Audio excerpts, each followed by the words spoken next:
Olá, alunos. Bom dia. Que seja um dia abençoado para a gente de estudo, de capacitação, não é mesmo? Estamos vindo de uma transição aí, aonde vocês já viram o que é literatura, conceituaram literatura, entenderam que literatura não se prende somente a livros, mas a obras de arte, pinturas, comportamento, arquitetura. A literatura, né, a arte de uma forma geral literária, está em todas as formas de arte que permeiam o mundo que a gente vive.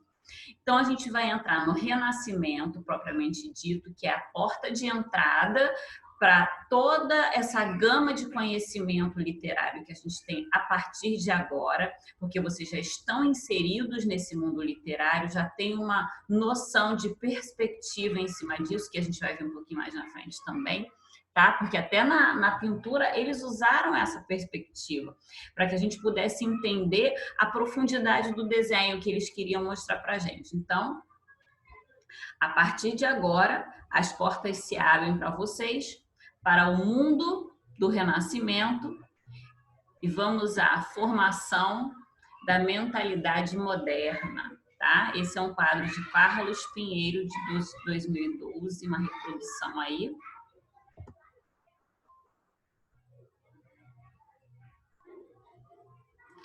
E o que é o Renascimento, gente? O Renascimento, a gente vai colocá-lo dentro de um movimento cultural e artístico, né? Por isso que eu falo, é cultura e é arte. E ele tem o objetivo básico dele é a recuperação da cultura da Grécia e da Roma. E essa cultura é com base em arte, em literatura e em línguas estrangeiras. Dentro desse interim, o que a gente pode ver, né, da definição de renascimento aí? A gente vê uma localização no espaço temporal que se dá dentro na Itália, né? E a partir da Itália ela se expande para a Europa. Mas por que na Itália, gente? Porque a Itália tinha condições favoráveis, como vocês podem ler aí. Ela estava dividida em vários estados, que eram muito deles ricos. Alguns desses estados eles tinham uma rivalidade mútua. Tá? Ainda assim, haviam mecenas, que vocês já estudaram isso em história, acredito eu, onde haviam homens ricos que ajudavam artistas, havia uma abundância de vestígios romanos e gregos, tá? Que era o que servia basicamente de modelo para esses artistas da época. E quais são as características? Pega o caderninho aí e começa a anotar, porque são muitas as características do Renascimento, gente. Então, tem uma citação de Pico della Mirandola sobre a dignidade do homem, tá? É uma citação de 1486. Deus escolheu o homem e, colocando-o no centro do mundo, disse-lhe: és tu que, segundo os teus desejos e o teu discernimento, podes escolher? Então, uma das primeiras características que a gente vê no Renascimento é o antropocentrismo. Tá? O homem passa a estar no centro do universo, isso que caracteriza o antropocentrismo, o homem no centro. Tá? Então, tudo é feito à medida dele, para o bem-estar dele e para a sua valorização. Outra citação: coloquei-te no centro do mundo para que daí pudesses facilmente observar as coisas. És tu que, pela tua livre vontade, podes escolher o teu próprio modelo e a forma de te regular, de te realizares. Então, outra característica aí do Renascimento é o individualismo. Tá? O homem ele tem a capacidade para escolher e decidir por si próprio, ele não é mais regido pela igreja. Então, ele passa a pensar por si, valorizando e acreditando nas suas próprias capacidades. Outra citação aí é de Cartas de Gargantua a Pantagruel, de 1534, no nosso tempo. Todas as matérias nos interessam. Aprendemos grego, sem a qual ninguém se pode considerar sábio, hebraico e latim. Considero indispensável que prendas estas línguas. Então, existe uma valorização sobre a aprendizagem de outras línguas que não sejam só a que eles falavam. E tem mais uma característica aí, que é o classicismo e o humanismo. É o gosto pela cultura clássica, tá? Essas línguas gregas e latina, os pensadores clássicos, a sua arte, a sua literatura e ainda os valores clássicos que deixavam o homem como centro desse universo, tá? Tem outra citação e mais uma característica que é o naturalismo, gente, o interesse pelo estudo da natureza física e da forma humana em seus aspectos. Por isso que dentro do livro de vocês vão ver uma imagem do homem vitruviano, né? Aquele homem com braços assim, parece um polvo, né? Vejam a cerne do conhecimento, do estudo sobre o homem vitruviano, tá? Dever de casa aí, ó, Google, homem vitruviano, entenda um pouquinho sobre o estudo dele. Outra característica do Renascimento é esse espírito crítico, gente. Por quê? Porque como o homem passa a pensar por si próprio, ele começa a fazer perguntas, levantar questões sobre tudo que acontece em volta dele. Em vez de ele simplesmente aceitar aquilo que é adquirido, ele passa a questionar tudo que é adquirido, tudo que está à volta. E isso é uma característica marcante do Renascimento.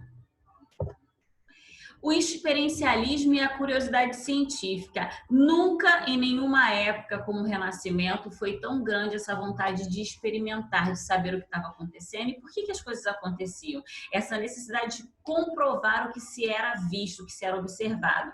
Então, assim, essa valorização do conhecimento daquela época, a gente traz ela, um ranço dela até hoje nos nossos tempos. Tá? Então, sintetizando aí, tá os valores do Renascimento: antropocentrismo, individualismo, classicismo, naturalismo, curiosidade científica e espírito crítico.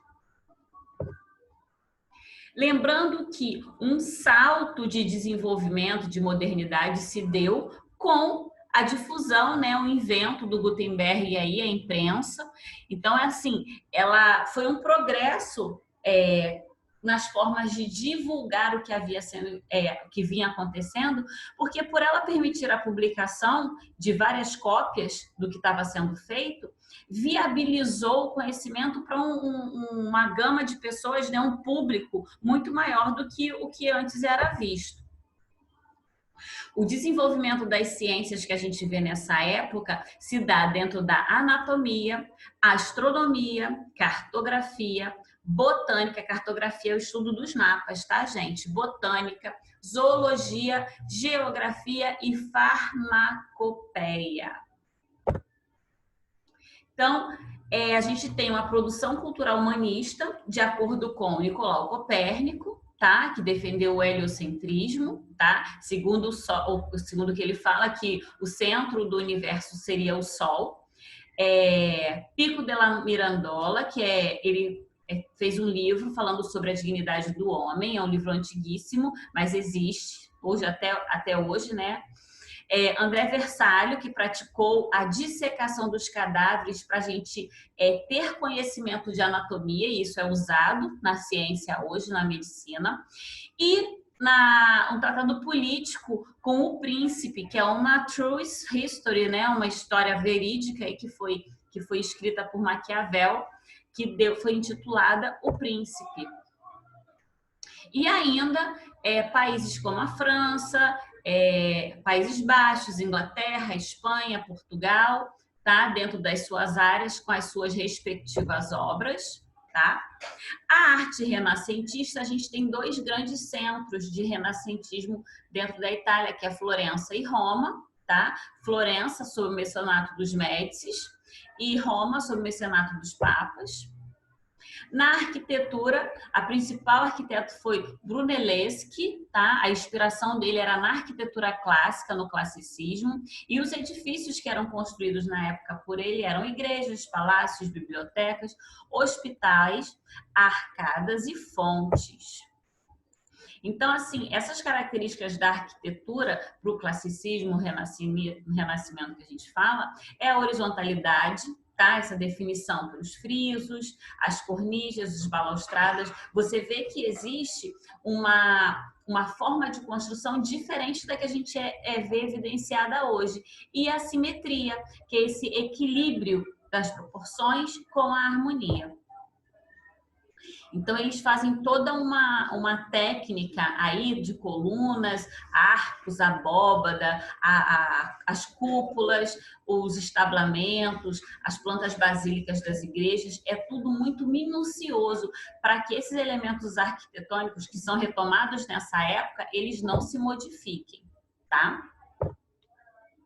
Ó, o Palácio Farnese de Roma, que ainda existe.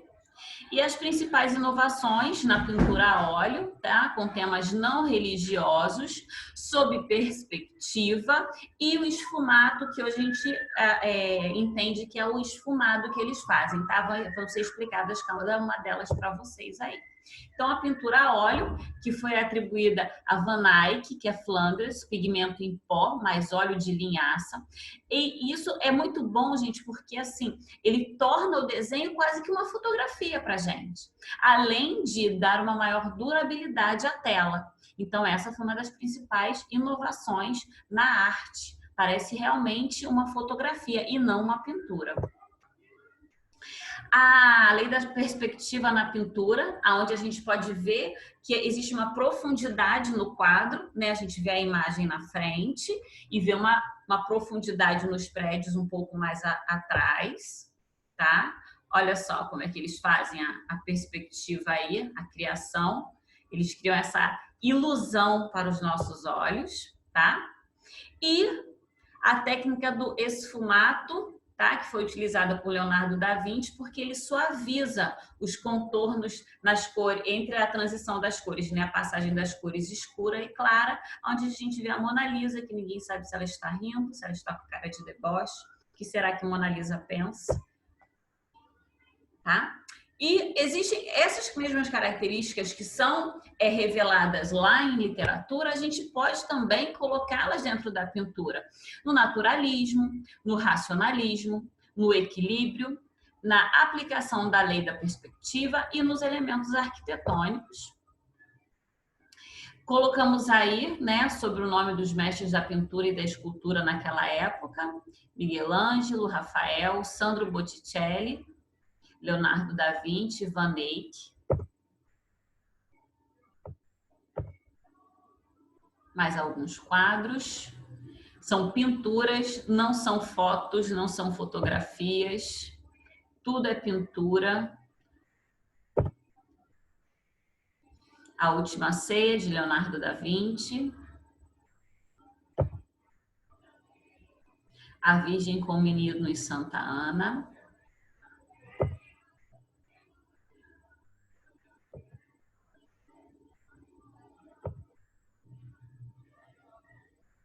Muito legal essa imagem em perspectiva que eles fazem, que cria uma ilusão para os nossos olhos, como realmente fosse uma fotografia. A Primavera, de Botticelli. Nascimento de Vênus, também de Botticelli. Nós podemos perceber as nuances que existem dentro do desenho. É muito fino, é muito sensível, como se fosse realmente uma fotografia. Esse é o teto da Capela Sistina, que foi pintado os afrescos por Michelangelo.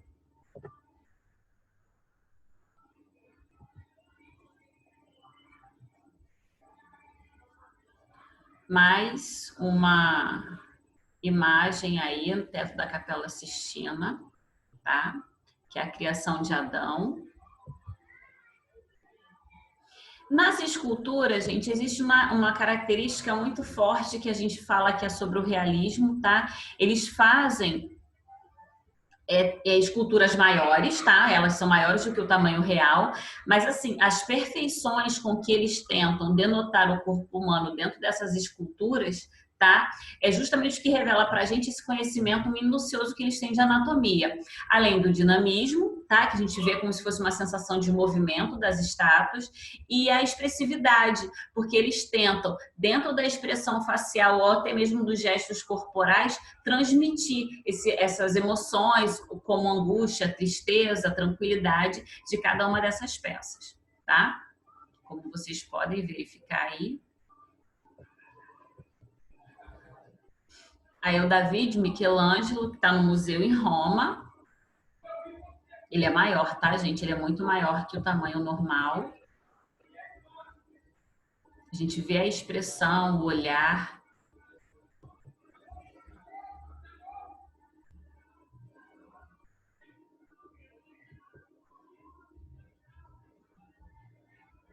Essa é outra escultura, também muito emblemática da época.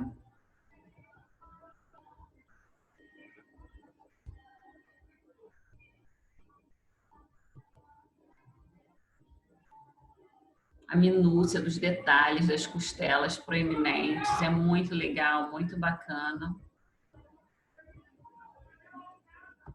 Então, assim, esses temas na pintura e na escultura, o homem, figuras mitológicas, os temas religiosos, são os que mais são retratados nessa época, tá? O Renascimento em Portugal, nós vamos falar na próxima aula, porque senão a aula fica grande demais para a gente. Então, voltando aqui, tá? Tenha uma noção das páginas do livro que foram deixadas para que vocês lessem, para que vocês aprofundem o conhecimento de vocês sobre Renascimento, classicismo, essa época renascentista, até para que vocês ampliem a gama de literatura que é encontrada nessa época, arte que é encontrada, escultura, arquitetura, porque, gente, é uma escadinha o nosso conhecimento. Se alguma coisa, a partir de agora, ficar para trás, lá na frente, muito do que for falado não será entendido, tá bom? Encontro vocês no Meet, na nossa próxima reunião. Fiquem com Deus. Bom final de semana, boa semana para quem continua a semana aí. Até já.